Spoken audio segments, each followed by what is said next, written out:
handle the truth. The Denise Simon Experience.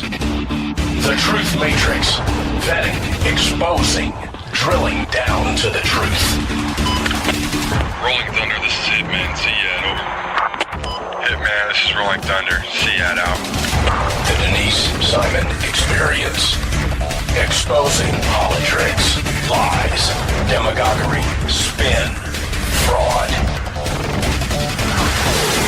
Grid to suppress. Mike Charlie, 4-3-5, 9er 2-1. Grid to mark.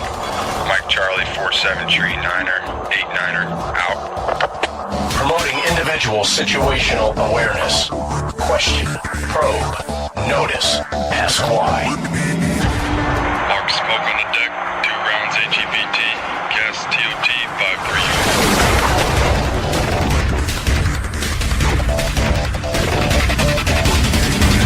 And now, the Denise Simon Experience.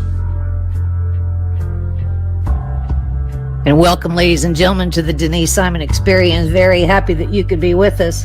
I got the distinct honor of having Matt O'Brien with us, and Matt is the Director of Research for FAIR, an organization that I have a little bit of interest in because they hold an annual event in Washington, D.C. called Hold Their Feet to the Fire. And FAIR is the Federation for American Immigration Reform. Yay, stellar work. And so, Matt, thanks so much for being with us on the Denise Simon Experience. Thank you. And I think we actually talked at last year's Feet to the Fire. I was the lady in the bathrobe. Well, this time I'll wear my pajamas. There's a long story to that. But anyway, we'll let that one slide for the moment. You know, Matt, we have an awful lot of discussion when it comes to illegals and immigration. You know, we talk about DACA, we talk about border, we talk about ICE, we talk about all kinds of things. But the one thing I think that bothers me the most is we're not talking about the roles of, I'd say, 2 other government agencies, and that's the State Department and then USAID. So I kind of want to concentrate on that piece. And the reason is, when it comes to, we have a real mission going on in Iran right now. We've given them alternate communications and social media for the Iranians to communicate there against the regime.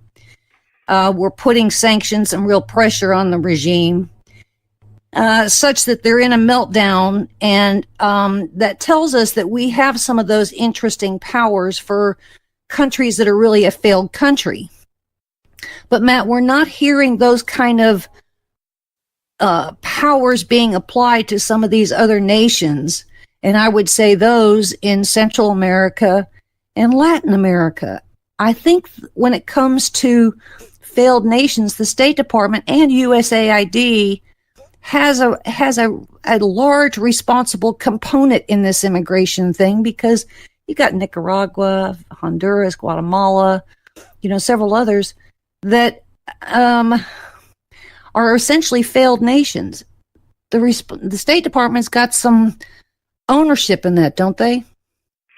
Well, I think it depends upon the country. I think it's difficult to kind of point to specific problems in specific countries without falling into that trap of kind of making the U.S. responsible for all of the problems of all of the countries in the world.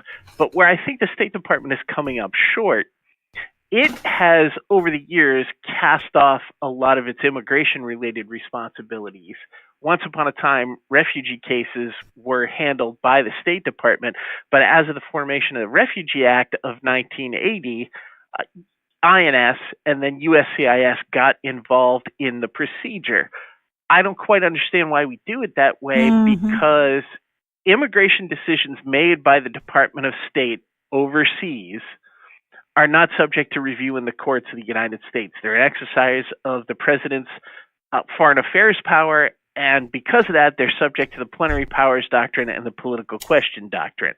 So it makes much more sense to have the Department of State more actively involved in the adjudication of all of these refugee and other special circumstance cases than it does to have USCIS involved, because once DOS makes a decision, the courts can't tear it apart and reverse it when you have an activist judge on the bench somewhere who gets a burr under his saddle because of a particular decision that was made.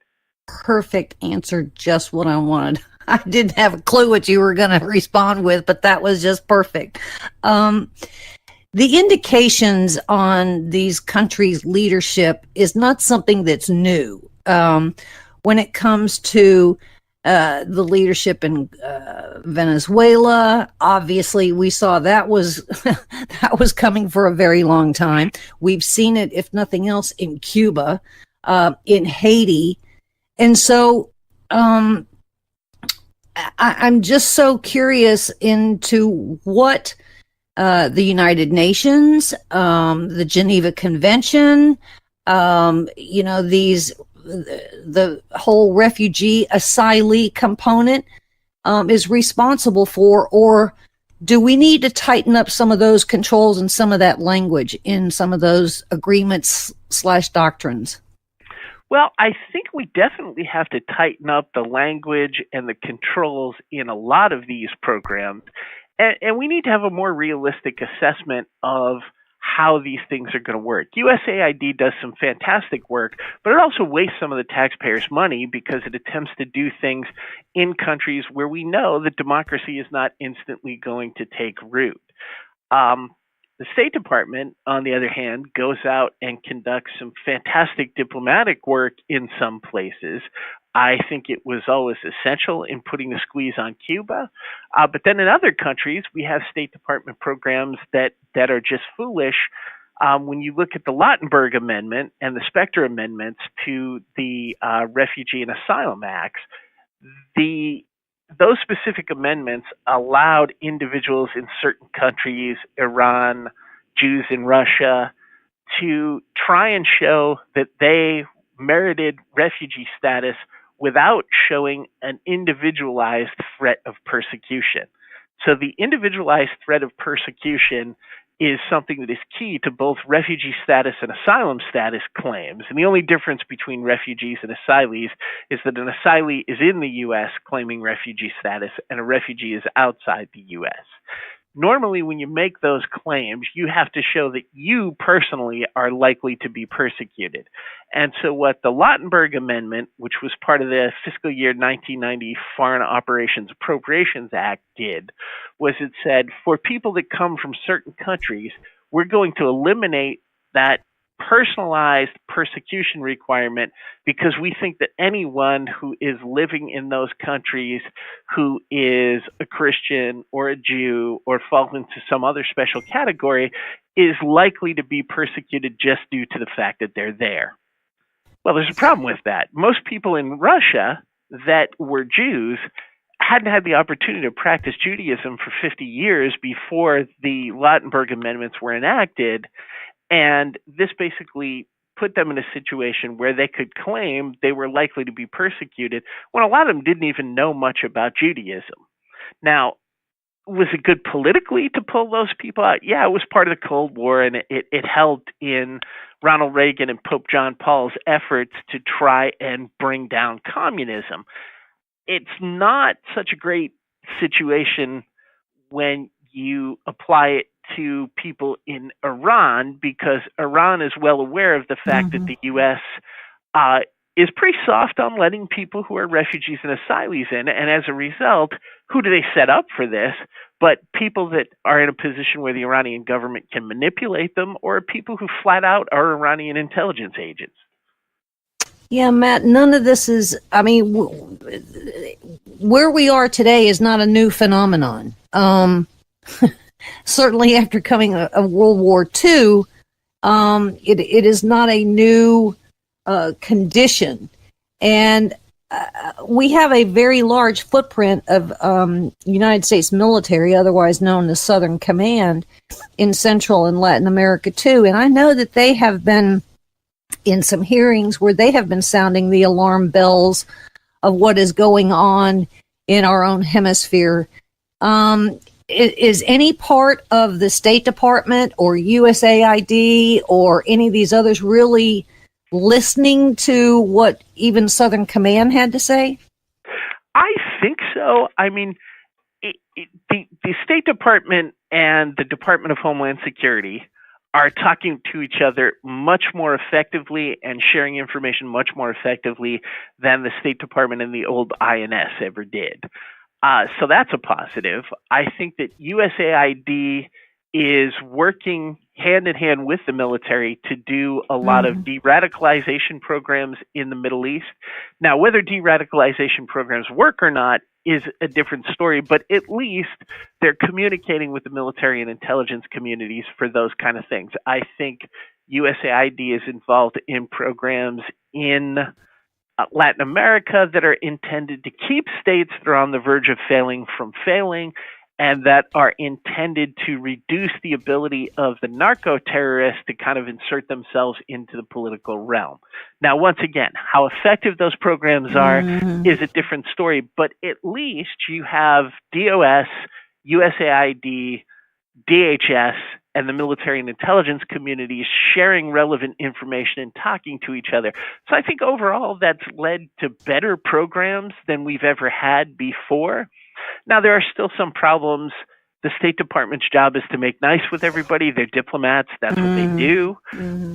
So we still have some issues there where you always run that risk of people going native or people in the State Department forgetting that their job is to advance U.S. interests abroad, and what they start to do is advance foreign interests in the United States. And I don't mean that in a treasonous sort of way, but I mean just as a job hazard.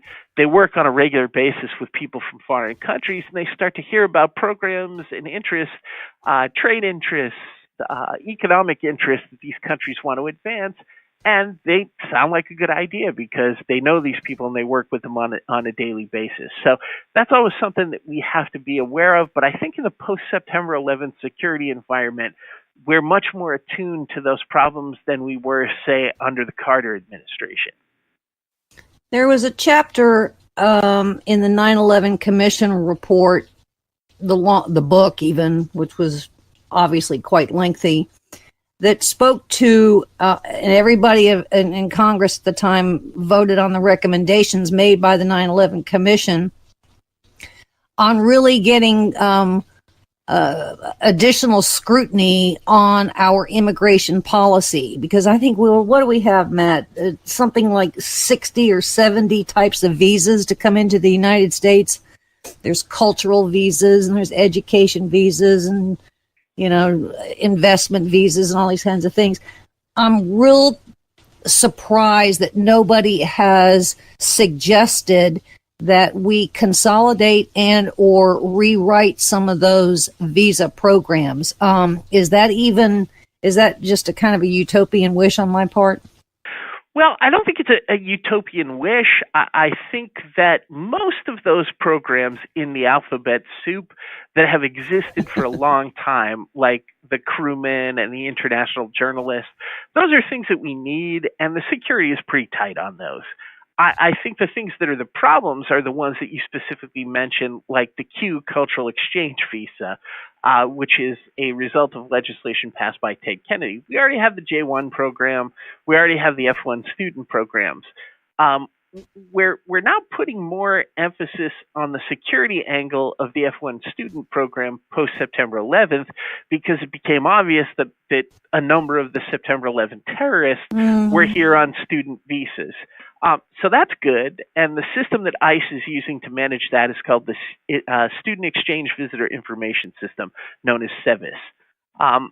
That's working well, and it has been used in a couple of incidences that were publicized in the media to keep people who are problem from coming to the U.S. as students and to locate ones who had already gotten here and turned out to be problems. So that's good news. The bad news is that we still have a Q visa program, which we don't really need. We still have a visa lottery program, which we don't need. And I think the problem is that people in Congress have not internalized the fact that the United States is the most recognizable brand in the United States. If you kind of think about marketing, some countries need to market their immigration programs and attract people. If you're Luxembourg, you probably want to do a little bit of advertising to attract people. But the fact is, the U.S. doesn't need to do that. and to the extent that we have programs for exchange visitors and for international students, they're public diplomacy programs. And what they're intended to do is introduce people to the United States and make them interested in us, and to the extent possible, make them like us. Now, that's a good goal for visas, but you have to make sure that the people leave and go back to their own countries to spread the message once we've finished showing them what the United States is like. Because if you just allow them to stay here, they're not giving the information to the people back in their own countries. It's almost as though, I mean, the left's argument on this is, you know, we want to bring in this international talent, the skills, these backgrounds, and these resumes because they're good for, you know, the growth and entrepreneurship and business of the United States. Well, does that tell us that we've had a brain drain here in the United States and we don't have those qualifications anymore? Well, I think it's absurd. I mean, you mentioned the brain drain. I think what the left, which supposedly cares about the world, is doing is endorsing brain drain from all of the developing countries. And what they envision is a world where anytime somebody who becomes a neurosurgeon in Senegal and might be able to help that country, which is on the well, I mean, I use Senegal as an example because it's a country that's on the verge, with French assistance, of becoming a first world economy and a first world cultural situation.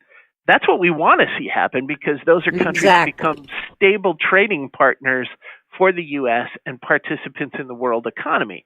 But if you allow everybody in those countries who is likely to advance the economic and political situation of the country into the U.S., then you've created a brain drain, but you can also create a cultural and a political drain. I mean, look at Venezuela. Would it be such a mess if we hadn't let so many Venezuelans leave Venezuela and come here after the Chavez government took power?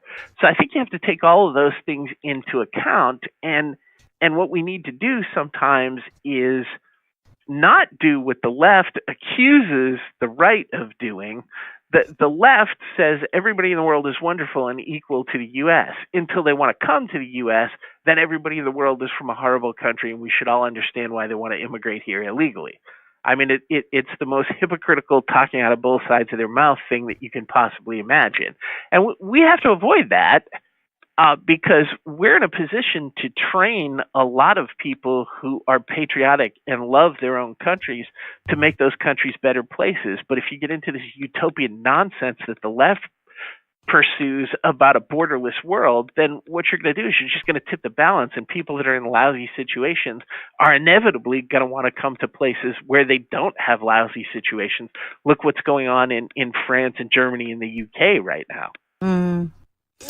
How much collaboration does the United States have with other governments' leadership when it comes to asylees and refugees, so they can all get some kind of control? Because I've seen all kinds of Western nations and allies and friends and so forth are having virtually the same problems that we are. And so are there back channels, Matt, that are trying to collaborate with each other, just kind of get some of this under control? And as a second part of that, I would say, you know, what do we do to help restore some of these countries? I mean, where does Syria go a year from now if the civil war ever ends?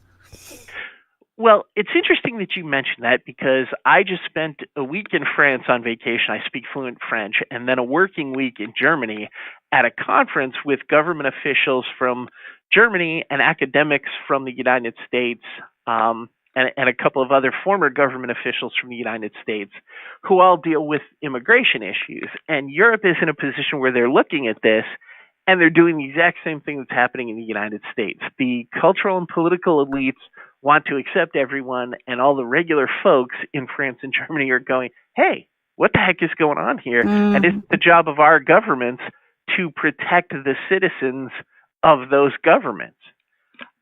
So it really is kind of what we're seeing develop is a worldwide situation, and it's coming from a number of different places. I think the UN High Commission for Refugees has said that there's something like 62 million refugees and internally displaced persons in the world now, and it's the highest number since the end of World War II. Outrageous. So there's definitely a lot of communication going on among academics, people who work at organizations like FAIR. There's also a lot of coordination between governments, but the problem is that governments are sovereign entities. Europe is having trouble sorting out to what extent countries like Poland and Hungary can say, hey, listen, we've had enough of this, and to what extent those countries who are members of the EU are obligated to listen to the unelected politicians who run the EU when they set policies for this kind of stuff. The U.S. is in a little bit different situation where we're internally having a battle over to what extent our sovereignty is a good idea, which is really an absurd debate to be having, because if you don't have sovereignty, you don't have a country. Right.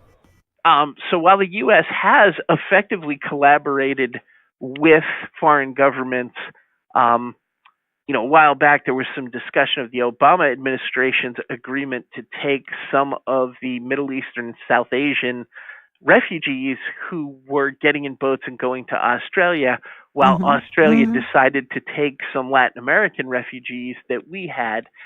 I think the point of that collaboration was to demonstrate to people that, listen, asylum is an extreme measure and it is not standard immigration. So if you believe you're being persecuted, your interest is in being someplace other than where you were and being protected from persecution, but it's not standard immigration and you can't pick the country that you want to be in. And that was a big theme with the Germans when I was in discussions with them over the last week, because they were saying, listen, you don't have a right to say, I landed in Greece, but I want to get asylum in Germany because Germany has a better benefits package and better universities. If you're seeking asylum, you're subject to persecution. You don't want to die as a result of the persecution or be tortured as a result of the persecution. So you should be glad that you made it to Lampedusa or to Ibiza or one of these places. Now, a lot of the people in places like Greece or Spain that are suffering economically are going, what the heck are we going to do with all these additional people that are being added to our economy? So it's a complicated situation. It's a mess. Governments are collaborating, but there's a lot of reasons why governments don't want to collaborate. And I have to say, I really understand why Hungary and Poland are saying, hey, enough. We have just gotten to the point where we have recovered from the ills of communism. We have effectively reasserted our cultures that communism deliberately tried to erase. And because of that, we don't want to now have to try and accommodate cultures that are antithetical to the Judeo-Christian European tradition that we're just finally being able to reassert in Poland and Hungary. Ladies and gentlemen, we've been speaking with Matt O'Brien, who's the director of research, obviously a very busy man, over at FAIR, which is the Federation for American Immigration Reform. Matt, just so pleased that you could share some of this expertise and kind of explain to us some of these other moving parts to this immigration debate. Well done, and we'll see you in September. Thanks for your time here on the Denise Simon Experience. Thank you, and I look forward to seeing you at Feet to the Fire, which is always a fun experience. Yes, it is. Ladies and gentlemen, more coming your way. Stay with us.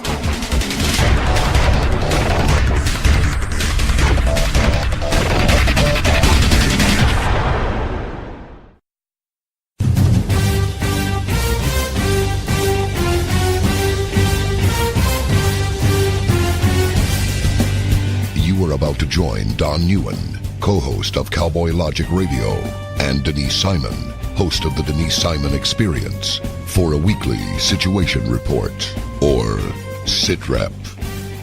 18 hours a day, Denise Simon lives her life as an intel analyst. 18 hours a day, Don Newen lives his life in the world of rock and roll.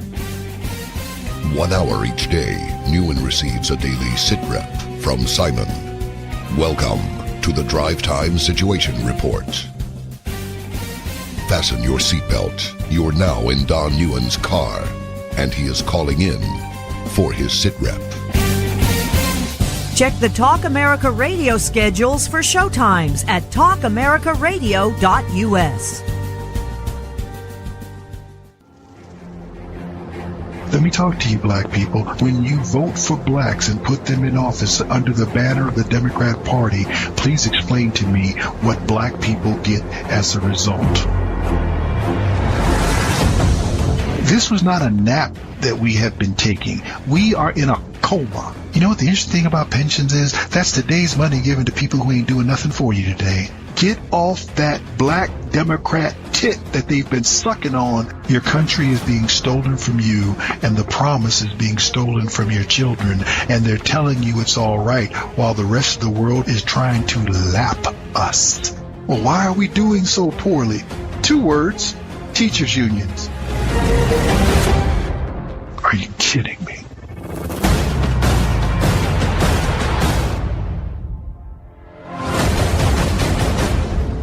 Black Man Thinking, Monday nights, 9 p.m. Hi, this is Donna Fiducia, co-host of Cowboy Logic Radio. For 28 years, I was in the mainstream media, most recently as an anchor at the Fox News Channel. No more. Ladies and gentlemen, the mainstream media has completely failed the American people. Radio networks like Talk America Radio will not fail you. Radio shows like Cowboy Logic Radio will not fail you. Check out the entire roster of over 60 weekly radio shows by visiting talkamericaradio.us. That's talkamericaradio.us.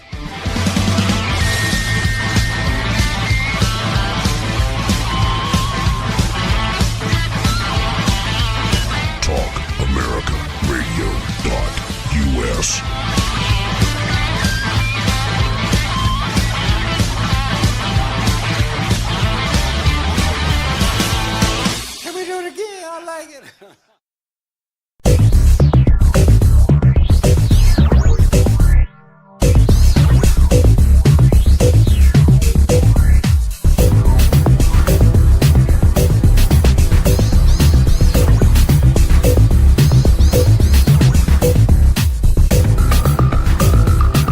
Thanks, ladies and gentlemen, for hanging with us here on the Denise Simon Experience. We're about to talk about something that the government is doing that is just stupid, and somebody I know dearly has decided to write about it, and I'm so happy they have. So please welcome Charles Faddis, otherwise known as Sam, depending upon who's talking to him. Sam is former CIA operative, and he is the senior partner at Artemis LLC, and he is a senior editor at AndMagazine.com. So we're going to talk about CIA and NSA, and they've done something kind of stupid, I think, but it's been in the works for a while. But nonetheless, welcome, Sam, to the Denise Simon Experience. Thank you for having me. Over at And Magazine, you wrote a great piece, and it seems like you're the only one that's sounding some alarm bells, where NSA is going to take whatever inventory of documents, files, film, photos, all those kinds of things that CIA has. And I would also argue NSA, and they're going to put it into a cloud system. How cool is that? As I said in the piece, maybe the dumbest thing I've ever heard of in my life, and I have heard some really stupid things over the years. I mean, this just boggles the mind, doesn't it? Yeah, it does. And I've been watching for this because there's been a lot of this discussion, Sam, for the last several years. And I guess they've decided that Amazon, and apparently Amazon beat out IBM on this contract, is secure enough for us to do this and move all of this data. We don't even know how much data. You would probably have a better concept Right. from the CIA standpoint, but from NSA standpoint, I don't think anybody would necessarily know the volume, correct?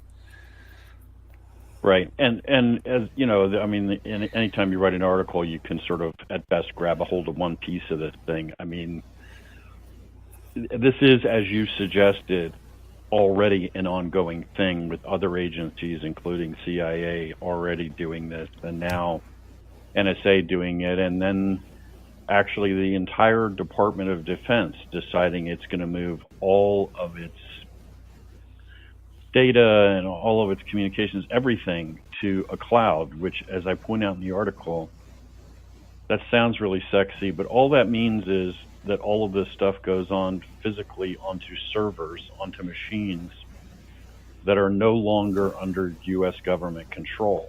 They're handing control of this data to private companies and then trusting them to safeguard it. And I mean, I guess you would have to have been in a coma for the last decade to not understand it immediately that this is just a horrible idea. I mean, you can't roll over in bed without reading a story about some company being hacked and half of America's personal data being released to the world.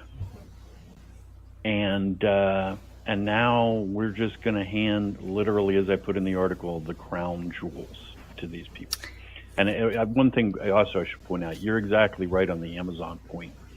One of the things that happens with these contracts is the government has to certify somebody. Not that in the end that means much, but they have to basically say, you guys are qualified to bid on this and get this work.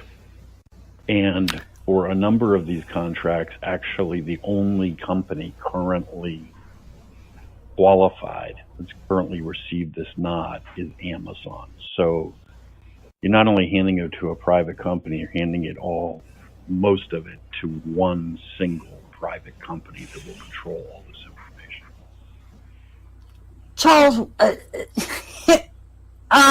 we can't have a server space problem. I mean, servers are not all that expensive.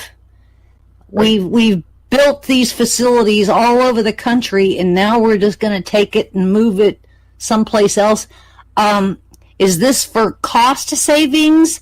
Is this for some other reason that it's much more hardened someplace else? I mean, it is better protected someplace. It's either cost or protection. I don't think it can be both. Yeah, well, I mean, it's definitely not protection. It's not going to be more secure. It's going to be the reality is it will be much more insecure. You know, I'm sure that somebody's making the case that it's on the basis of cost, but the DoD contract alone is estimated to be a $10 billion contract. That's what the government is going to pay. So I don't think there are going to be any cost savings either. I think what happens is you have these giant entities, these corporations that have so much pull that you know it's a gigantic money making thing. I mean, what'll happen here in practical terms is the government will, of course, write a bunch of rules and regulations and terms that theoretically on paper will say if you do all these things, the data will be secure. So I don't really have any confidence that those terms will be written in a way that will be sufficient. But let's just assume for the sake of argument they are. The real rub in this is always the actual execution in reality. So they write these rules, but then the question is, does the company really follow them? Do they actually hire people of the qualifications that are required? And does anybody inspect this? And the answer to all those questions is no. So as an example, not directly related to cyber, before I retired at CIA, I came back from the field. I was put in charge of this big component at headquarters. And a few days after I got there, I walked out of my office and there was a desk there that had been vacant. And there was all of a sudden a person sitting at this desk. I mean, this is an office that I was running that had hundreds of people. So there's a person sitting there I'd never seen before, but it was a young woman and she looked like she was maybe 16 years old. So I recognize that given the amount of gray hair I have, that everybody seems to be getting younger by the day. But still, nonetheless, this was extreme. So I actually called my deputy in at some point and said to her, "Hey, so who is this person sitting at our desk? What's the deal here?" And she said, "Oh, she's the new desk officer, the new person that will fill this slot, sitting on a desk at headquarters, answering the mail and supporting the field and doing these things." And I said, "How old is she?" And she said she's 21, and she's a contractor. This is something that happens even at CIA. Instead of having staff people sitting at a desk, now we're filling slots with contractors. And I said, she's 21 and she's filling this job, basically supporting and running and overseeing operations. What life experience or work experience does she have at the age of 21 that qualifies her? So we actually, and the deputy basically said, well, we don't know, because the arrangement that's been in place up until now is that they just send us contractors and we don't even get information on their qualifications. So I said, okay, that's a bad plan. Get into that plan. So we looked into this, and this was this young woman's first job. She had no work experience. She had not worked a drive-through at McDonald's, and she has now been placed into a position at CIA headquarters where theoretically she's passing judgment on operations. So I looked at had our deputy pull up the qualifications that were being sent to the contractor. The government says you have to have X number of years of experience and all this background. And clearly this woman, she was bright and she was a nice person. She met absolutely none of these qualifications at all. Somebody had just put her into this position because she would work for nothing and nobody was paying attention. And she was now sitting on a desk typing top secret traffic, and she had no job qualifications. So I didn't throw her out. What I did then was impose a requirement. Okay, from now on, before we accept any contract people, I will, and the deputy will personally review their resumes, lay those next to the qualifications, and determine that they're qualified. And we began bouncing people back, and then, of course, the contractor caught on to the fact that we were awake and stopped screwing with us. But that kind of thing happens all over the government. I mean, that's how Snowden... I was just going to say. That's how he ended up in the position he was in, right? He if anybody had actually looked at his background, they would have said, this guy has psychological issues. He's washed out of all kinds of other stuff. There's no way he should be within 10 miles of classified data. And yet he not only was given access, but he was allowed to run rampant doing stuff that actually should have been physically impossible if they'd been following the technical rules. So, that's my long-winded way of saying the real rub here is that you hand it off to this private company, and then all of your fantasies about the rules and standards go out the window because it just becomes a profit motive, and the government doesn't actually police it. And we will turn around and find that, all of NSA's data is out on the internet. Some of it's out there already. Some of it that's incredibly sensitive, some of the most sensitive stuff in the world, like to the tune of millions of documents, has in fact already been compromised. So anyway, it's a nightmare. It's like there's the iceberg and we're steaming straight at it, and yet the government is just doubling down every day on doing this. It really is mind-boggling. And don't we have some weird girl's name that was also a contractor in Georgia that stuffed a bunch of CIA stuff in her pantyhose and left? Yep, there's that case, and there was Precious or whatever the heck her name was. I don't remember. Yeah, and there was recently a case with another guy who worked for NSA up where I am in Maryland, who they discovered was just carrying stuff out, and they couldn't actually, I'm not sure they ever even determined that he was necessarily giving it to anybody. He just was kind of a weirdo, and he was effectively hoarding classified data. But he had somehow or another Harold, somebody. Something like that. And he'd just been basically carrying documents out for year after year after year. I mean, there's supposed to be all kinds of rules, right? If you're sitting at a classified computer,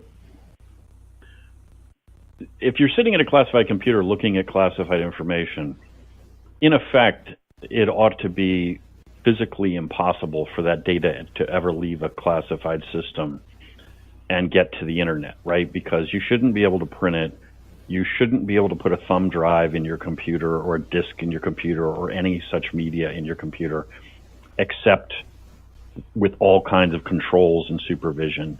You know, there's effectively supposed to be like a stone wall between classified systems and the internet. You just can't take your classified data and send it to somebody on the email. Well, I guess you can if you're Hillary Clinton. Well, I mean, what's his face down there in Fort Huachuca? What's his name that changed his gender and whatever his name is? Manning. Her name. Yeah. Manning. Her. Yeah. Well, that's the thing. I mean, theoretically, there are all sorts of procedures and hard rules that should make these kinds of things impossible. And yet, as you point out, the reality is it has become almost routine. That's her name, Reality Winner. Yeah. There you go. Yeah, all this stuff comes off of these systems. So that's even sitting under direct government control. Now you're just going to farm it out to somebody who really is only motivated by profit and will be looking to cut corners. Jeffrey Bezos comes to mind. Mm-hmm.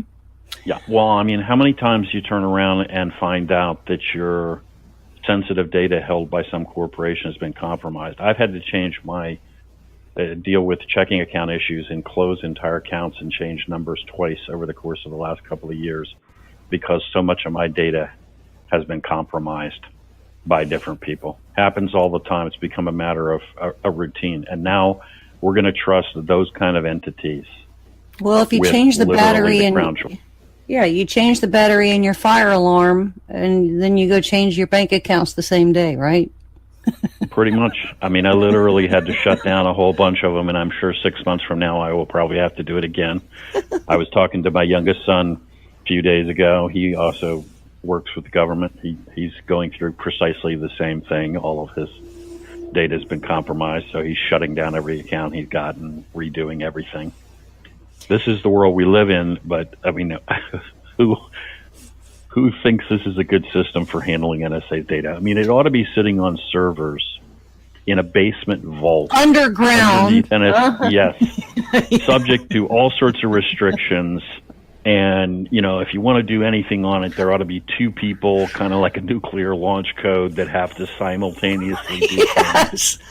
That's what we ought to do. And if anybody abuses it, they ought to be fired at a minimum, if not sent to prison. But instead, we are going exactly the opposite direction. I mean, it's just like you know, it is literally mind-boggling. I haven't come up with a better way to describe it. All right, but here's the deal. I mean, in your piece, Sam, you wrote, "We are barraged every day with stories of cyber attacks on U.S. companies, U.S. government, and you know, obviously Russians and the Chinese. They gain remote access through, you know, major infrastructure networks, you know, including, I would say, election databases or voter databases, water grids, power plants, telecoms. They hack all these kinds of things. So here's the $64,000 question, and you're going to have to just march right up back over there to agency headquarters and ask this question. Has anybody done a risk assessment on this decision? Yeah, well, the answer, you're right, that is the $60,000 question.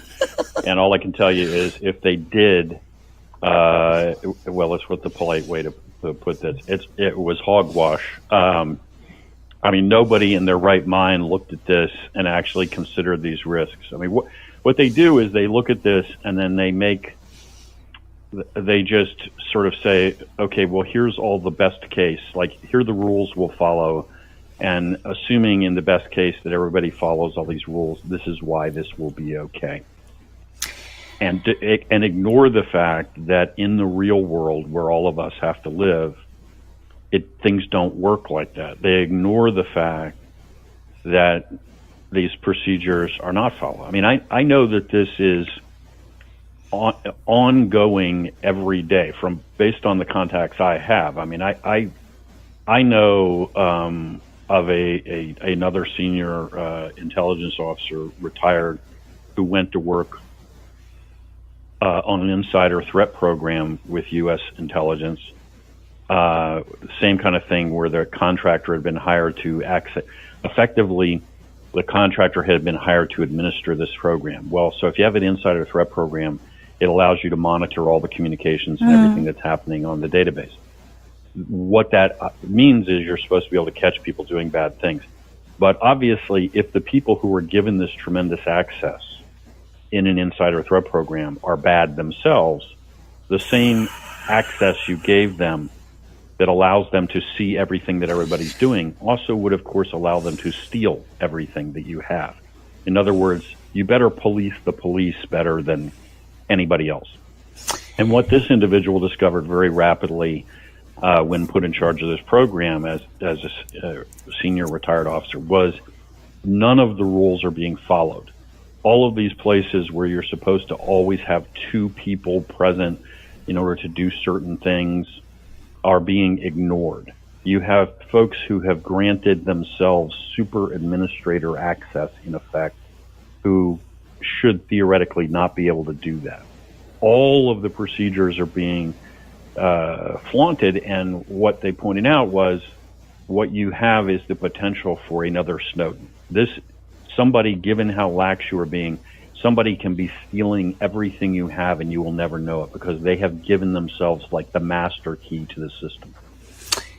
That individual reported all of this and was fired and shown the door and told to go away because they had the audacity to point out that the emperor didn't have any claws. So nothing changed about the system because they wouldn't go along and get along. They were told to get lost. And they brought in somebody more compliant, somebody who would just shut up and sit there and collect their paycheck. And that's not an isolated case. That's the way this is happening all across Washington, D.C. And so, Charles, 2 weeks ago, we had a 3 or 4 day forum out in Colorado called the Aspen Security Forum.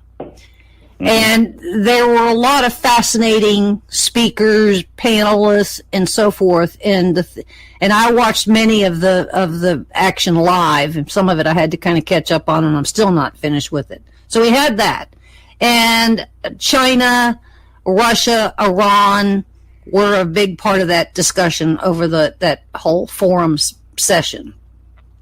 Then we have a DNI report that came out Friday, really speaking to the very same thing. There's a 2-page fact sheet, and then I think it's a 12-page full report, pretty much memorializing on paper what was discussed at the Aspen Security Forum. Then yesterday, interestingly enough, and I participated in it myself, was a federal conference call hosted by Department of Homeland Security on what Russia's doing. And then today, there is an all-day seminar hosted again, free of charge, to not just government, but to private entities, corporations, anybody who wants to attend on the very same topic. So you've got one part of government, Sam, that's ringing the alarm bells, and you've got another part of government that is needing batteries in their hearing aids. Yeah, I think that unfortunately, as a little bit of a student of history, this is kind of the way disasters always play out, right? I mean, when you look at something as old and antiquated at this point as Pearl Harbor, it is not true that nobody prior to December 7th, 1941 didn't know, ever was concerned about this. It's not true that nobody conceived of it. It's not true that nobody thought about what happens to a fleet bottled up in this harbor. It's not true that people hadn't figured out that actually you can drop torpedoes from an aircraft in this water and they won't just hit the bottom. Every piece of this debacle had been discussed, but then the bureaucracy and the status quo intervenes, and nobody actually wants to rock the boat fundamentally. So those voices just get drowned out. And when you mix in a lot of money, I think it gets even worse. I mean, Washington has become a business, and there are massive corporations here that are just making ungodly sums of money. And I'm not trashing American business or capitalism or anything. I'm just saying, you know, you get that connection, and you got a lot of influence here. The Amazons of the world. Hey, I'm going to pocket a contract for $10 billion, and unless somebody with a whole lot of power stands up to that and says, no, exactly the wrong direction, that's exactly where we're going. You referenced the Russians before, just as an aside here. You know, with all of this mainstream media madness about the Russians equals Donald Trump is the Manchurian candidate equals that whatever madness they're spreading, you know, what gets completely lost in this is that the Russians do, in fact, have a massive cyber program. Yes. And some of that is directed, frankly, not at getting Donald Trump elected, but just at basically getting the American political apparatus yelling at each other, which they've done a masterful job of. Well, we've done it. We've helped them. Yeah, we have definitely helped them. We've fallen into that trap. We are doing exactly what they hoped we would do, which is trying to kill each other. But really, I think what we really ought to be worried about is, you alluded to, the Russians are out, and they're not the only ones, but just talk about the Russians for a minute. The Russians are out hacking the entire power grid, hacking the New York Stock Exchange, hacking all of the real, you know, the communications network in the United States, hacking all the fundamental things we depend upon. And there's no secret why, because they've incorporated all of this into their way of hybrid warfare. Mm-hmm. This is what they've done to the Georgians, the Baltic states, the Ukrainians, as part and parcel, another part of the way they wage war. They attack all of this. There's cyber warfare. It's just part of their thing. And so that's exactly why they do it. And we're not even beginning to defend ourselves against them, which means you could find yourself in some sort of confrontation with the Russians and all of a sudden realize the internet is down and the entire Eastern power grid is offline and all sorts of stuff that's not inconvenience, like stuff that will not only result in the economy grinding to a halt, but literally will kill people. I mean, when you shut down hospitals and turn off communications and which we had aircraft. A year and a half ago, we had with the Internet of Things, and now we're worried about straws at the restaurant. So yeah, we're worried about plastic. We're worried about plastic straws. The Russians. I mean, imagine what happens when the Russians wink the U.S. banking system out of existence. You ask somebody how much money they have, and they'll give you a number, but the reality is they don't actually have any money. I mean, other than what they got in their wallets. Everything else exists as ones and zeros on a computer somewhere. And when that computer zeroes out, it's zeroed out. Nobody's got any money. Nobody can communicate. Nobody can buy gas, buy food, move, keep the lights on, pump water. Ladies and gentlemen, please go visit Charles Faddis's work over at andmagazine.com. And thank you, Charles. Thank you, ma'am. More coming your way, ladies and gentlemen. Stay with us.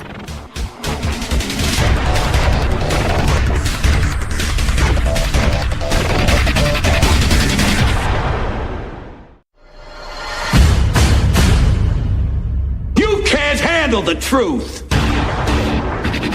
The Denise Simon Experience. The Truth Matrix. Vetting, exposing, drilling down to the truth. Rolling Thunder, this is Hitman. Seat over. Hitman, this is Rolling Thunder. Seat out. The Denise Simon Experience. Exposing politics, lies, demagoguery, spin, fraud. Print to suppress, Express, Mike Charlie 435 Niner 21, grid to Mark, Mike Charlie 47 Tree Niner 89er, out. Promoting individual situational awareness. Question, probe, notice, ask why. Mark smoke on the deck, 2 rounds AGPT, gas TOT 53U.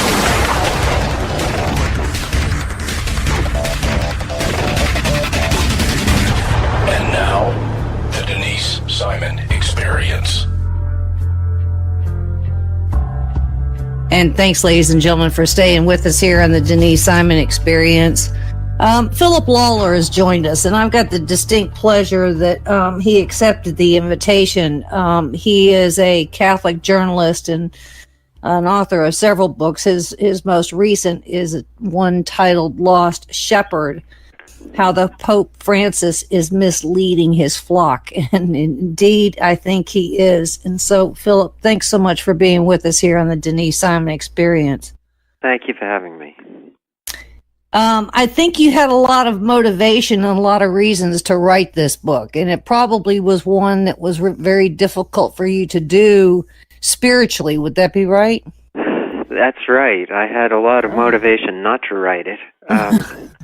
And I didn't want to write it, but I reached a point at which I felt that I was more or less under an obligation because of the position that I was in. I'm able to write what I see. I cover Catholic news. I've been covering Catholic news for about 40 years now, and so I have a lot of insights.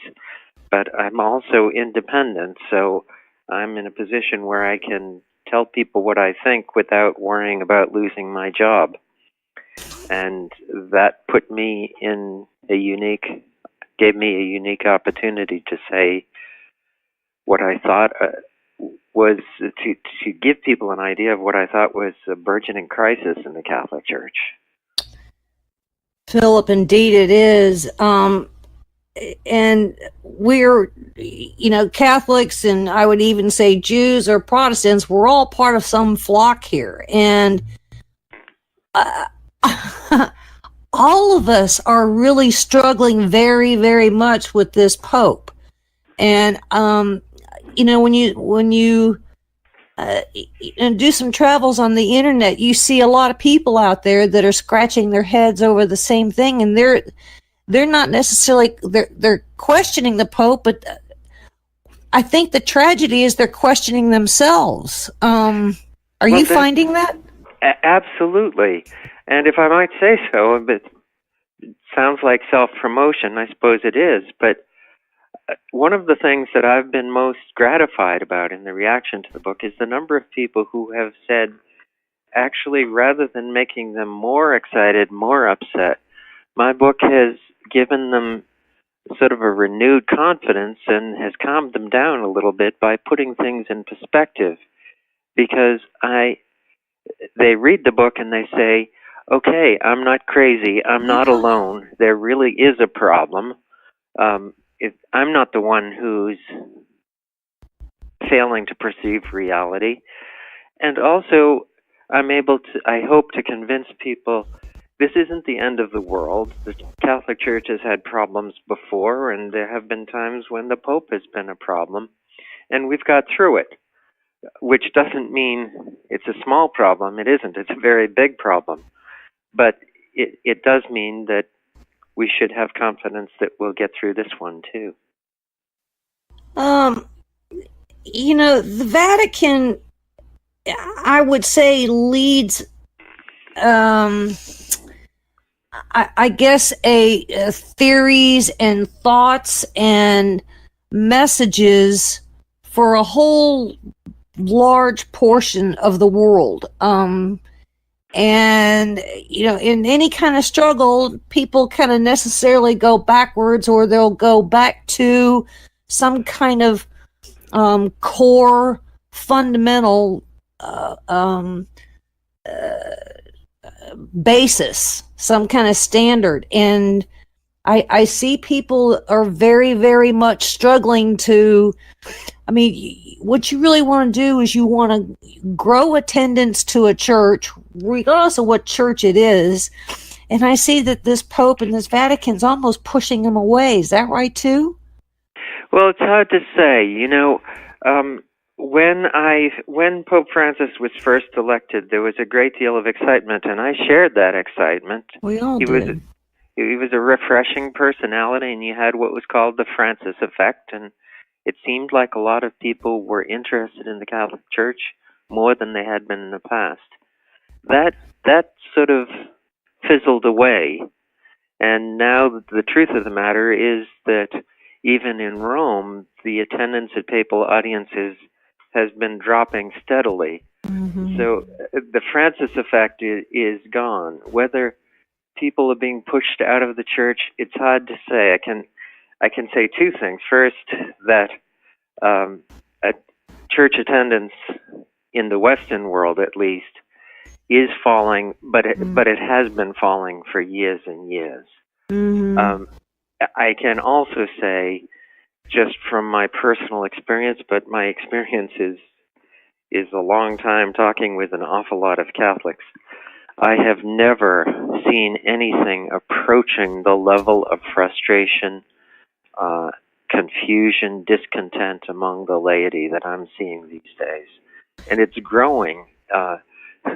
There's more now than there was a year ago when I was actually writing this book. We really are reaching a critical point, and I hope church leaders are coming to an understanding that this can't be fixed by sort of business as usual attitude.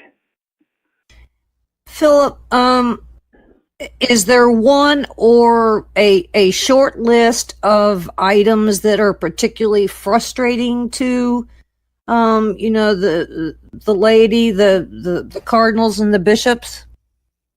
Well, I can tell you that the item number one that's frustrating to the laity right now in America is the sex abuse scandal, which is exploding on us again. And 15 years ago, we had this happen, and we thought, or at least some people thought, I was never convinced, that our church leaders had taken effective steps to fix it, and now we find out, no, it's still among us.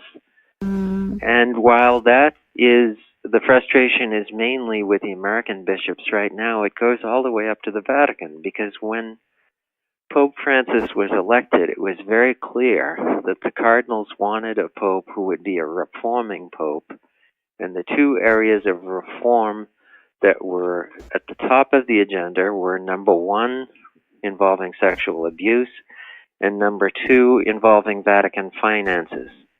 And on both of those fronts, it's not only that Pope Francis has failed to deliver the reform, it's that on both fronts, things are worse now than when he came into office. And I would say that's essentially what drove out the previous pope, right? It's hard to say. Pope Benedict said that he was resigning because he felt he could no longer do the job. But I think it wasn't just a matter of his getting old, which of course he was. It was also that he recognized that he was not a good administrator, and I think he reached the point where he said the necessary reform of the church is going to take a good administrator, someone who will know how to push and pull the levers of power, which he wasn't particularly adept at doing. And that's not what we got. This Pope Francis appears to be much more political too. Either that or his message has been twisted or framed to be more political. Have you seen that? Oh, no question about that. And you can say that it has been framed to be more political, but there's a point at which you're the boss, and the framing of your message is your responsibility.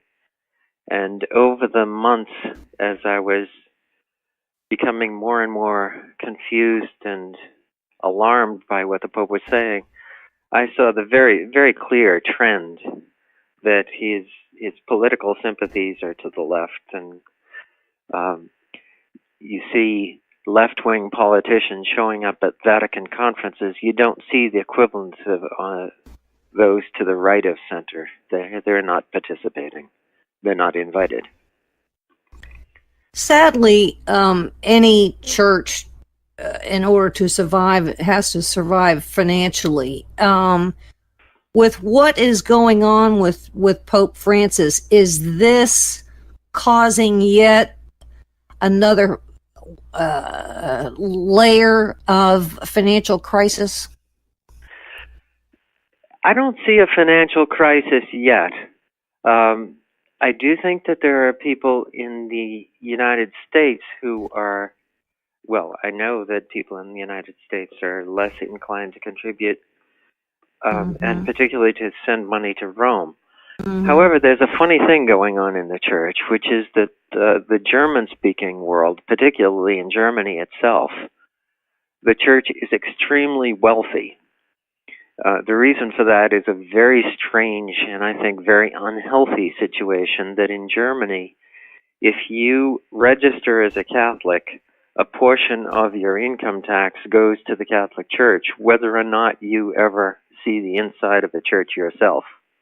Really? Yes. And as a result, the German church is the country's second largest employer. All of the dioceses have budgets in the multiple millions, and they're living the good life. The irony is the church in Germany is collapsing. There are tens and thousands, hundreds of thousands of people every year who deregister themselves from the church. And by that I mean not just that they cease to go to Mass, but they actually go to town hall or whatever the equivalent is and tell them they don't want to be registered as a Catholic anymore. Philip, that ought to be like international news, what you just said, with the income tax and the wealth and then the deregistration, if you will. That really ought to be international headlines. It's shocking. It's shocking. One result, I'm afraid, is that the German church has a lot of clout in Rome because they send a lot of money. And so you have this really unhealthy situation where a church that's in the process of collapse is guiding the universal church. It makes no sense, and you're right. It should be an international scandal. I think it's a scandalous way to raise money, and I mention it every chance I get, and your reaction just demonstrates that I haven't been able to get the word out as much as I would like. I had no idea of that. I mean, we obviously have the sex scandal. There is a continuing financial scandal, I would say. I'm not even sure that that's cleaned up. We've got the communion deal with the divorce and remarriage. We got climate change, and then what has just come out, I think, in the last several days, is the matter of revising the deal on the death penalty in the Catholic teaching. What is that about? Well, that's just come out today, and to be honest with you, I'm just trying to get to the bottom of it. But apparently what Pope Francis has done is he's revised the Catechism of the Catholic Church to say that the death penalty is never licit. The use of the death penalty is never illicit. And I'm having trouble grappling with that because that seems to contradict centuries of Catholic teaching that said that the state has the authority to use the death penalty in cases where it's warranted. So I'm not sure whether this is a doctrinal change. It's been published in the Vatican as a development of doctrine, but it looks to me like a change. So, ladies and gentlemen, we're speaking with Philip Lawler, who is the author of Lost Shepherd, How Pope Francis is Misleading His Flock. Philip, I almost got to believe that you're going to have an annex to your book. I mean, this story is clearly, it looks like you got to kind of continue to add to it, right? I don't want to. I know. It's not something that I want to go back into, and I'd like to see somebody else take over. But as I say, in the year since I've written it, it just seems that most of what I've written is being underlined and put in boldface, and a lot of the predictions that I made have turned out to be either true or understatements. So I hope I don't have to write a sequel. Let me put it that way. I publish things every day on my website, CatholicCulture.org, and much of what I publish there you'll see is really, in effect, an index to the book or a supplement to the book. And I'm doing a lot of interviews these days that are sort of supplementary to the book. It's true that in the year since I wrote it, there's been just a great deal more evidence, which I think fully supports the argument that I make in the book.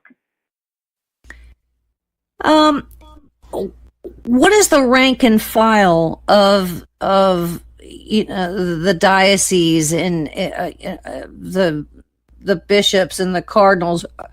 Is there a solution to this, or are they kind of just ignoring the 800-pound elephant in the room and trying to kind of adhere to Catholic doctrine in their everyday Catholic lives?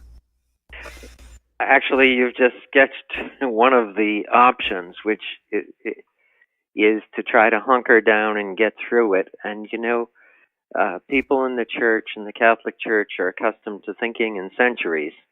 And I do know that a lot of priests and a lot of bishops are of the opinion that this won't last forever. Let's try to get through it, and hope that with a new pope someday in the not too distant future we'll have greater clarity. I don't like that approach because I think we're in a crisis, and I think that we're losing people right now, and we can't afford to do that. I think that the antidote for confusion is clarity, always. And the best thing that we can do is try to inform ourselves about what the Church has always taught and what the Church has always done, Church teaching and discipline over the centuries, and live in conformance with that. But also, and maybe even more important, demand our pastors and our bishops that they do the same. I don't see how we get out of this crisis other than by having a few courageous bishops stand up and say, look, this is what the Church teaches, which is what the Church has always taught. It isn't going to change. Would Pope Francis, is there a call for some kind of a détente? I mean, is that an appropriate thing to do with the Pope? Well, another thing that you do and that I do every day is you pray that the Pope will have a change of heart and change of direction. And yes, I know plenty of people who are trying to reach him and trying to prevail upon him to take a more moderate course. At this point, those pleas have gone unanswered. Yeah, Philip, this affects all of religion. I mean, I would say the Methodists, the Presbyterians, the synagogues, the Episcopalians. I mean, everybody kind of is taking guidance from each other, and this is not working well for the advancement of and the encouragement and the connectivity to religion. So, I mean, I think what's important is that his, and I don't want to say destruction, but maybe that is the word, is really it's far and wide, correct? Yes. I think it's not just the Catholic Church that's in crisis. I think our Western society is in crisis, and it's a crisis of secularization. And there should be all religions making a common cause to sort of stand up for faith and for moral principles that are under attack, and stand up against the onslaught of secularism. And insofar as one religion, particularly a religion with as much worldwide reach as Catholicism, as it's weakened, every other faith is weakened as well. Yeah, I see that. Even in a small scale, I can't, envision what it is nationally or certainly internationally. So what do we do to help you, and what do we do to kind of bring more clarity and sunlight to this? Well, of course, I hope all of your listeners will find an opportunity to read my book, and beyond that, to become informed about what's going on in the Catholic Church, and not just what's going on now, but what always has gone on, to put things in a historical perspective. So, as I said earlier, you can understand what the Church has always taught, because that's, the truth doesn't change, and the truth isn't subject to majority vote, and it isn't subject to the latest fashions. And the truths of the Catholic faith will endure, and they will be understood a generation or two or three from now, and we all can play a part in making that happen. And I would say people need more connectivity to a spiritual message today worldwide than really anywhere. The necessity kind of grows all the time. Ladies and gentlemen, right. Yeah. We're speaking with Philip Lawler, the author of Lost Shepherd, how Pope Francis is misleading his flock, and you can find his book on Amazon. And I think you're actually doing a major service here, Philip, and I'm delighted that you could be here on the Denise Simon Experience. And you're welcome to come back too, because this is an important topic that is a forever topic as I kind of see it. And I wish you a lot of good luck with the book. Thank you very much. Thank you for having me. I'd like to do it again sometime. Thank you. And ladies and gentlemen, there's more coming your way, so stay with us.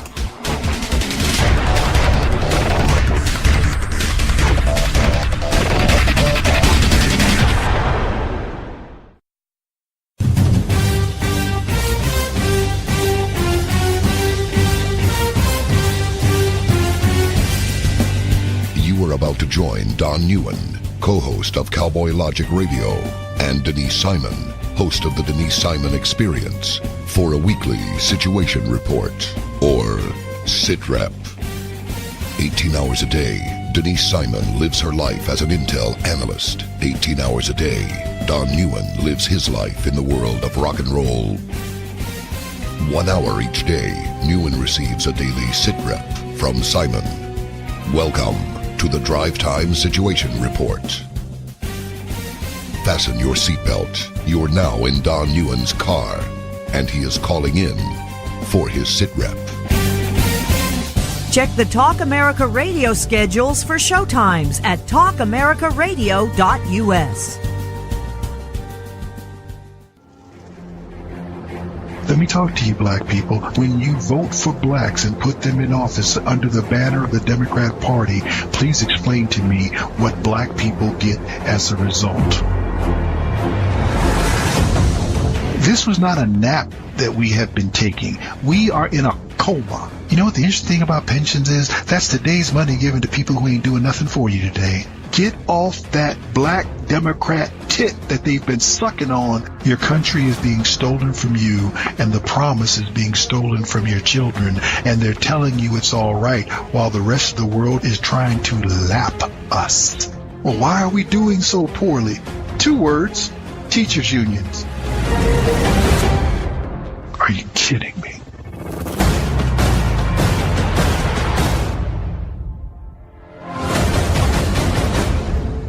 Black Man Thinking, Monday nights, 9 p.m.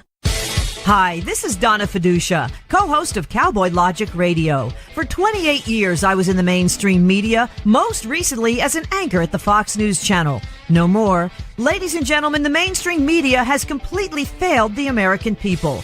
Radio networks like Talk America Radio will not fail you. Radio shows like Cowboy Logic Radio will not fail you. Check out the entire roster of over 60 weekly radio shows by visiting talkamericaradio.us. That's talkamericaradio.us.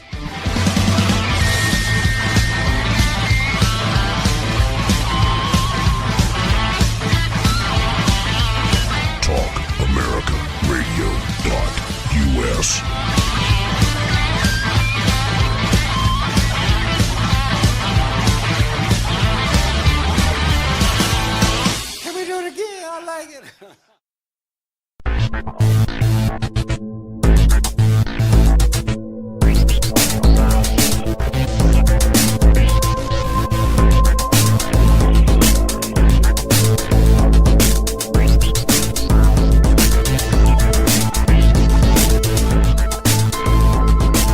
Thanks, ladies and gentlemen, for hanging with us here on the Denise Simon Experience.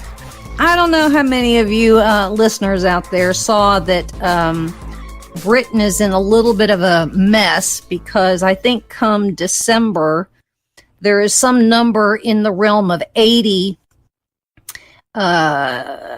terrorists and terrorist sympathizers, Islamic State, Al-Qaeda types that are sitting in Britain prisons, and their prison term is either one up or they get released for good behavior, and that happens in December. So that raised an eyebrow with me. So I did something that I generally do. I went and tapped on Patrick Dunleavy's shoulder, because he's a previous guest on the Denise Simon Experience. He does remarkable contributive work as a senior fellow to the Investigative Project on Terrorism. Patrick is the former Inspector General, Deputy for the New York State Department of Corrections, and he's written a book, The Fertile Soil of Jihad. So all this is kind of close to Patrick Dunleavy. So Patrick, thanks for being with us on the Denise Simon Experience. Oh, my pleasure. Thanks for having me, Denise. All right. I would say what Britain is facing is not necessarily unique to what we are facing. Their numbers may be a little greater. Did I get that wrong? No, you're exactly correct. The situation in Great Britain is the same here in the United States as well as in France and other European Union countries. I guess, what people have to realize is that eventually criminals get out of prison. The vast majority get paroled or get good time and finish their sentences. And we're now seeing that as it affects the war on terrorism, because a lot of individuals who are arrested either here in the United States or in the European Union who went to prison are now finishing their sentences and will be released. And that brings with it the question of now what? Now what? In the sense of, did they go through any type of de-radicalization program while they were in prison, and will there be any type of specialized supervision programs for parole officers or probation officers to keep track of them? And so far, we're finding out that that is not true. There is not a de-radicalization program that is proved to be viable. And the supervision services that will be in charge of monitoring these individuals has not increased the ranks. So we have an issue here. And and particularly with individuals who are now coming back, foreign fighters from Iraq and Syria, after ISIS has been pushed and pushed and pushed by U.S. coalition forces out of its geographical area. They're now returning to their home countries, and we're waiting to see exactly how that is going to impact. Will those individuals be put in prison, or will they just be assimilated back into the communities, and will they be involved in future terror acts down the road? One is, Patrick, there's a two-track issue I see here, not only for the UK, but certainly here for the United States. As a result, we certainly didn't think 10 years ago, 15 years ago, that would be in 2018 and still at war with jihad, but we are. And as a consequence, if these people get out of prison, cities and towns and law enforcement and whoever else, they don't have the resources to go track all these people to see what they're doing. I mean, that's a social media component, it's a travel component, it's a work component, it's a mosque component, it's all of that. But then the probation officers, they don't have a single clue in what to do, I would think, in this particular situation. Is that overstating the problem? No, I don't think so.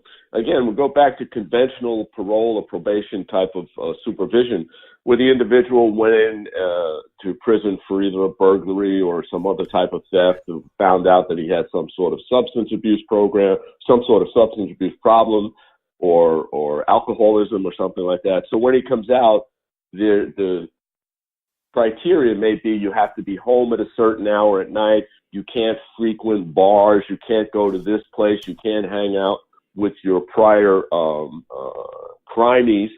But when it comes to terrorists or people that have been radicalized, what do you tell them? You can't go to a particular mosque. That'd be a violation of the First Amendment. Mm-hmm. What does the probation or the parole officer know about monitoring this individual's social media? Those are all different dynamics that weren't in conventional post-release supervision programs.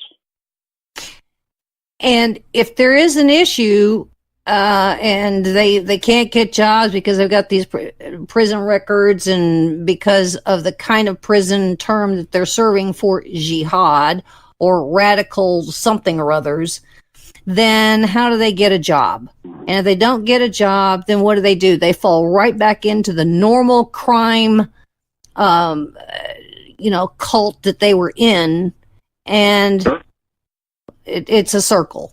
Did I get that right? Yeah, recidivism, that term that we use to talk about the revolving door. Prisons were often known to be seen with high concrete walls and steel bars, but in reality, we used to look at them as revolving doors, because the individual came in one door, did his time, went out the other door, came right back around. It's called recidivism. We see that with common criminals who commit burglaries or drug abuse or stuff like that. So what happens if we have terrorists? What's the recidivism rate going to be on that? Right now, we don't have enough data to actually study the phenomenon. But within the next few years, we're going to see. There was an interesting study that came out. I wrote an article about it this morning about what would be the actual, we talked about these foreign fighters who are returning, and what is the actual turnaround time from when an individual comes back to his home country and when he'll be involved in a terrorist attack. And the study found that within a 1-year period, and sometimes as little as 4 months, the foreign fighters who return will commit or attempt to commit a terrorist act. So it's not a very long period of time we're talking about. So what do we do when they come in? Do we put them in prison? And then when we let them out, what happens to them? Again, recidivism is a social phenomenon that we have tried to deal with over the last 50 to 100 years in ordinary crime. How are we going to deal with it in the area of terrorism or radicalization? that's a phenomenon that we have to get on top of, but we have to get on top of it rather quickly. Well, and I would argue you may have taken them off the battlefield, okay, and there may be some component to punishment because they've gone and served some kind of prison term. But while they're in prison, I would argue they weren't de-radicalized at all. They were somewhat ignored to the point where they could even have been more robustly radicalized, because we can't seem to come up with some menu of de-radicalization programs either in Europe or here in the United States that one we think is worked or measurable. This is a scary situation here. I mean, it's almost as though these people get out of prison and now you've really brought the battlefield to the home country as opposed to Iraq, Syria, or wherever else, right? Right, and that's what actually happened. I mean, going back historically, when you look at the Mujahideen who all went to Afghanistan to fight the Russians, when that was over and they returned to their home countries, that's basically how this whole wheel started, when you had individuals like Osama bin Laden and others who had actually fought in Afghanistan came back to their home countries and formed groups like Al-Qaeda. These were returning fighters, and they still had the fire within them to want to fight. When we put a person in prison, two things happen to terrorists, first of all. Two things happen. One is he will or she will attract others. They will recruit others. That's just a fact. Belgian criminologist Valerie Lebrun said, what's the first thing they do? Every time, she said, we put them, the returning terrorists, with the rest of prisoners, they engage in recruitment activities. We've known this for years. The second thing that happens is, and a lot of people don't realize it, is just because an individual's in prison doesn't mean he can't be involved in criminal activity, even a terrorist act. El Sayed Nosair was an inmate in Attica State Prison when he conspired with others to bomb the World Trade Center in 1993. There was an individual by the name of Talib Jan who was in jail in Afghanistan we had captured. He was in jail in Kabul, and he was coordinating suicide bombings from his prison cell taking place in the western section of the city. Mohammed Salameh, who was one of the 1993 World Trade Center bombers, communicated with the terrorists that attacked the Madrid train in 2004. So they aren't always completely neutered when they go into prison. Indeed so. And there is, I don't see a solution here. I mean, I just, that's the scary component. We're going forward, let's say in 2019, that we have some number of these, and if for nothing else, in the United States, we've got John Walker Lindh, right? Right. He's going to get out, I think, in 2019. Oh yeah, then, he has about 8 months left to go. Yeah. What do we do with him? Which gets to the question of one of the things that we were talking about, which is prison reform.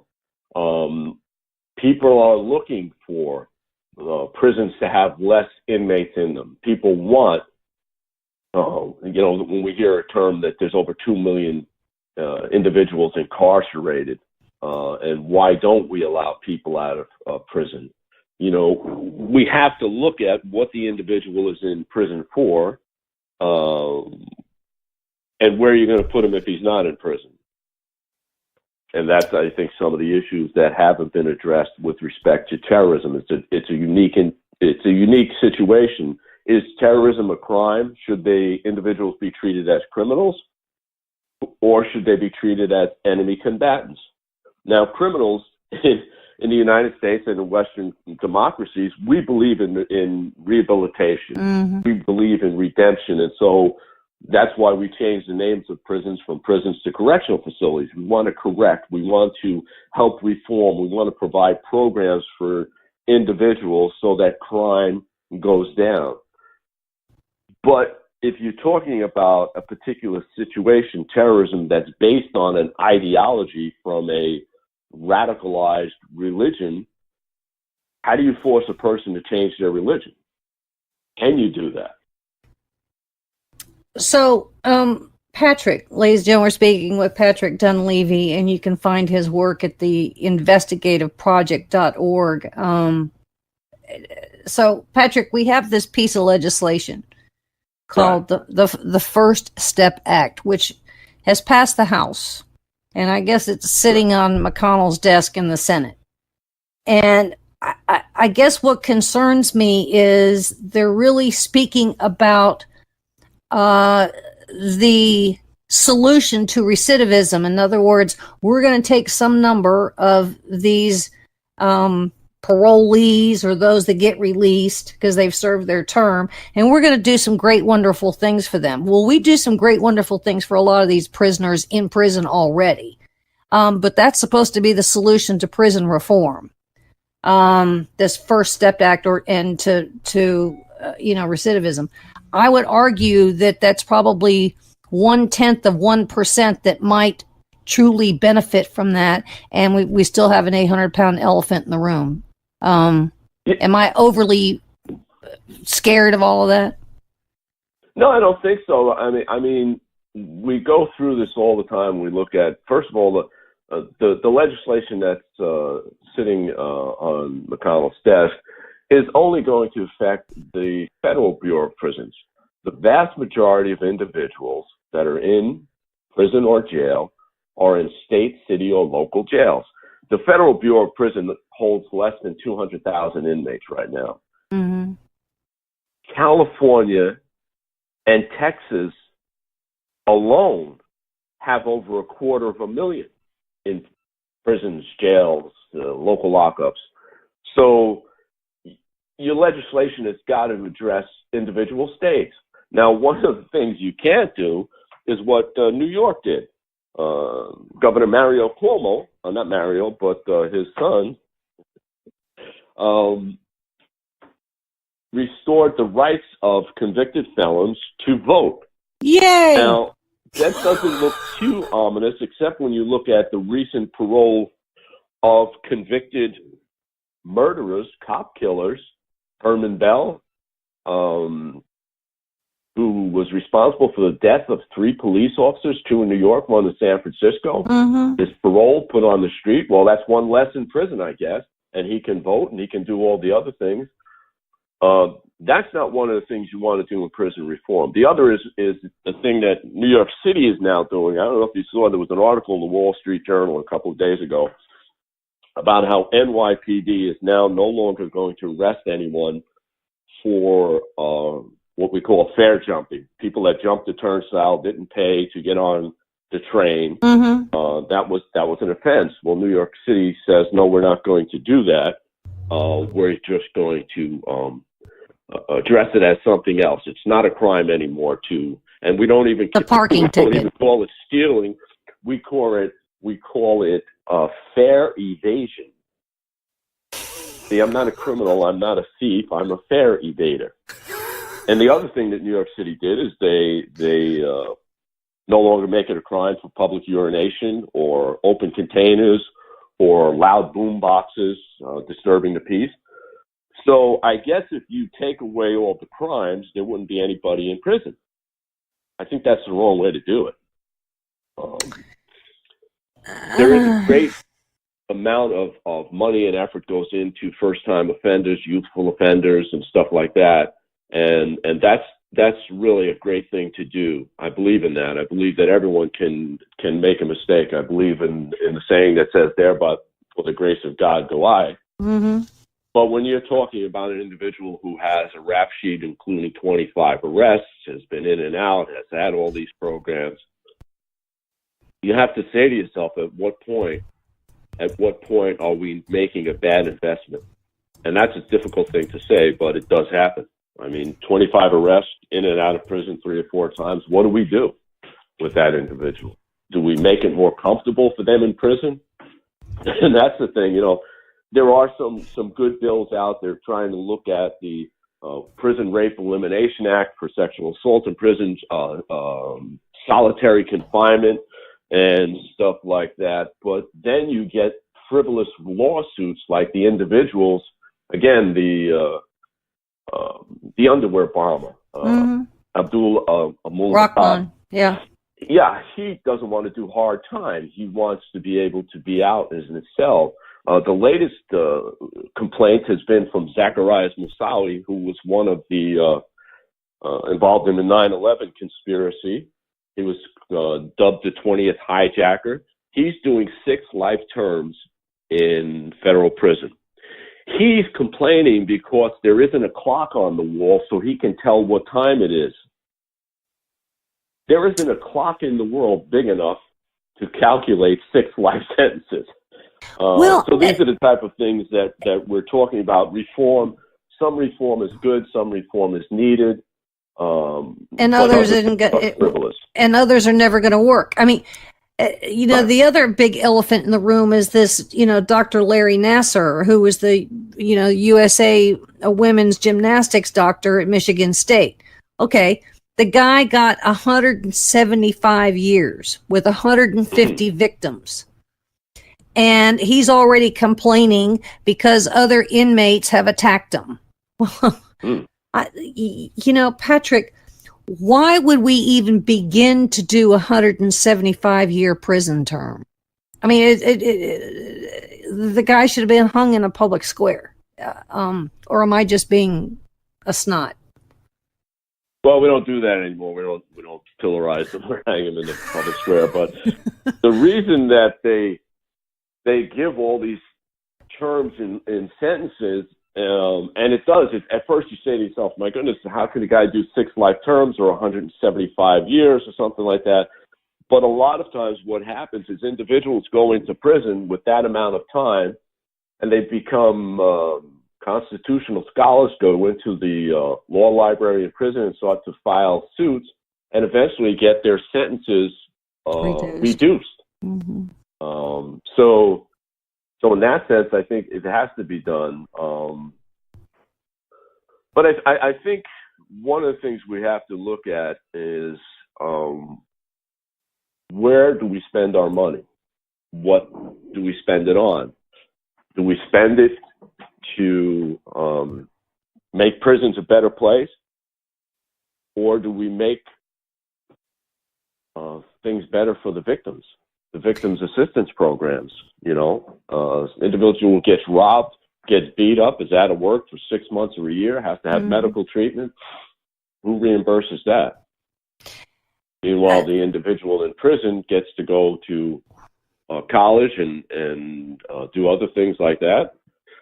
So we have to balance it. I mean, we want to be humanitarians, but we don't want to be fools. And I think that's the way to address the prison issue today.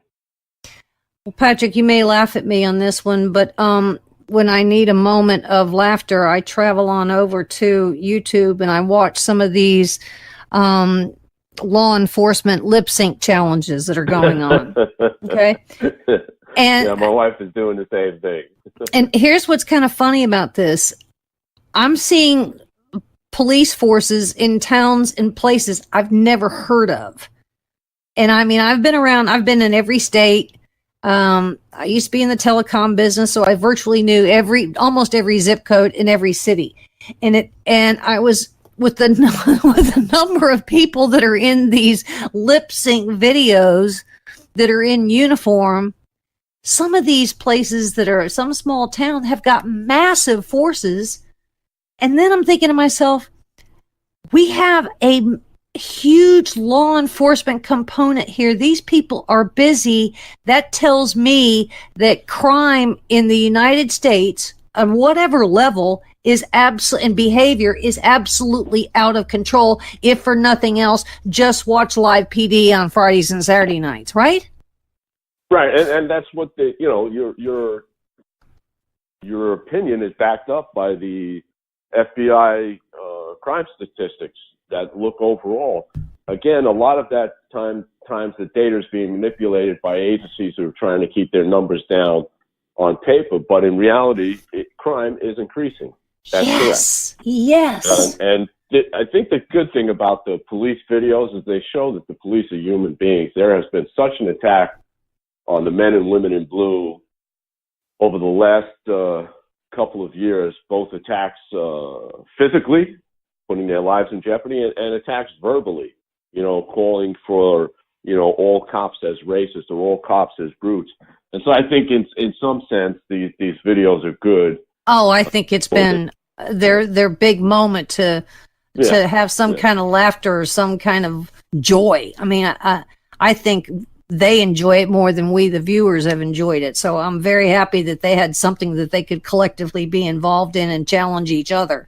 So I think it's been a very good thing. I was also struck with the question, I wonder what foreign countries' police units and police forces think of what the police in the United States are doing with all of these lip sync challenges.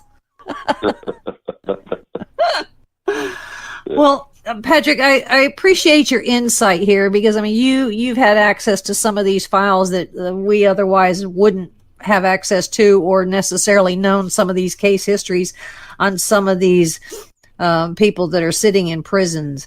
I'm just a little concerned, and I guess based on your article today in the investigativeproject.org, you have the same kind of concerns that we're about to manifest a different kind of battlefield with, even if it's 10 of these people that get, that go back to full-blown jihad. That's it only took a dozen or so on 9/11. I think we're facing a condition here that nobody is prepared for, and I'm happy that you've helped explain some of this. And in your article, was really the spirit of your article, is to say this is facing us? Yeah, you want to keep saying, and you want to push the ball up the hill towards the legislature in Congress, and you want to push it towards the president's desk and saying, look, we've known about this issue. You talk about the elephant in the room. We've known about this issue. Mm-hmm. Let's take some action. Let's see some cohesive policy. Let's see some procedures put in place. Let's not discuss it anymore. It's been 17 years since 9/11. Mm-hmm. Let's take some action, Congressman. I think people should contact their local senators and legislators and say, hey, what is being done on this issue?